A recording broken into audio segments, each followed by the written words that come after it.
വാനിടത്തിൻ കീഴിൽ മാലോകരിൻ മധ്യേ വേറൊരു നാമമുണ്ടോ?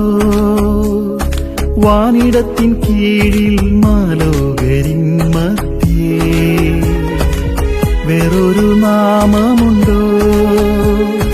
നിത്യരക്ഷ നൽകിടുവാൻ എല്ലാ നാമത്തിനും മേലെയായ നാമം ഏകരക്ഷകൻ യേശുവിൻ നാമം. സ്വർഗലോകവും ഭൂലോകവും തിരുനാമം കീർത്തിക്കുന്നു, തൃപ്പാദം നമിച്ചിടുന്നു.